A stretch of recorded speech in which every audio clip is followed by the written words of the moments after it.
billahi minasyaitonir rajim. Bismillahirrahmanirrahim. Wal 'asr. Innal insana lafi khusr. Illal ladzina amanu wa 'amilus solihati wa tawashaw bil haqq wa tawashaw bis sabr. Artinya, demi masa, sungguh manusia berada dalam kerugian, kecuali orang-orang yang beriman dan mengerjakan kebajikan, serta saling menasihati untuk kebenaran dan saling menasihati untuk kesabaran. Sadaqallahul azim.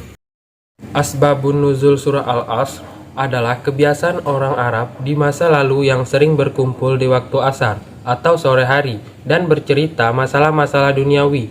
Banyak pula yang membanggakan asal-usul nenek moyang mereka, membanggakan kekayaan rupa keturunan dan sebagainya, hingga ke cara-cara menyakitkan dan memunculkan perselisihan sampai-sampai waktu asar tersebut dipercayai sebagai hari yang sial atau celaka.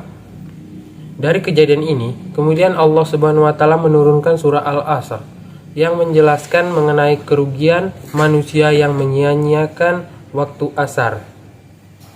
Keutamaan yang terkandung dalam surah Al-Asr yaitu mengamalkan ilmu yang dimiliki, seperti yang disebutkan oleh hadis riwayat Ad-Darimi.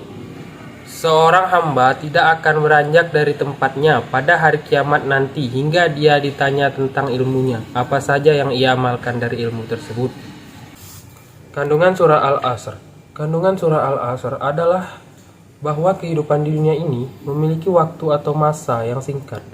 Karena itu, manusia harus memanfaatkan waktu dengan sebaik mungkin untuk berbuat baik dan menasihati dalam kebaikan. Jika kita tidak berbuat baik dalam hidup, maka kita akan masuk dalam golongan yang merugi. Yang terdapat pada surah Al-Asr adalah peringatan bagi manusia mengenai meruginya manusia terhadap waktu. Al-Asr berisi mengenai setiap manusia senantiasa merugi, baik kaya ataupun miskin, orang dewasa hingga anak muda. Surah Al-Asr yang terdiri dari 3 ayat ini memiliki tafsir sebagai berikut. Ayat 1 bersumpah dengan menyebut masa berarti waktu yang dilalui, waktu yang dialami seseorang.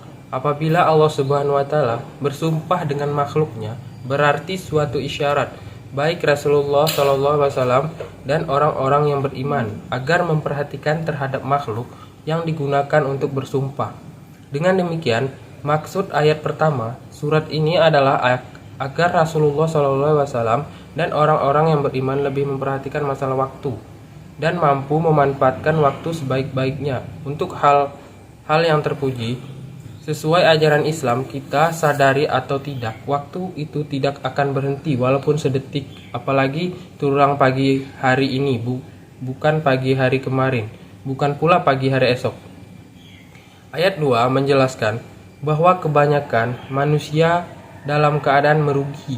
Kerugian yang dialami manusia adalah bahwa kesempatan di dunia ini tidak digunakan dengan sebaik-baiknya. Ayat ketiga menjelaskan tentang cara yang harus ditempuh agar manusia tidak termasuk orang yang rugi. Dalam ayat ini ada 3 isyarat agar orang tidak rugi, yaitu beriman dan beramal saleh, saling menasihati dalam hal kebenaran dan saling menasihati tentang kesabaran.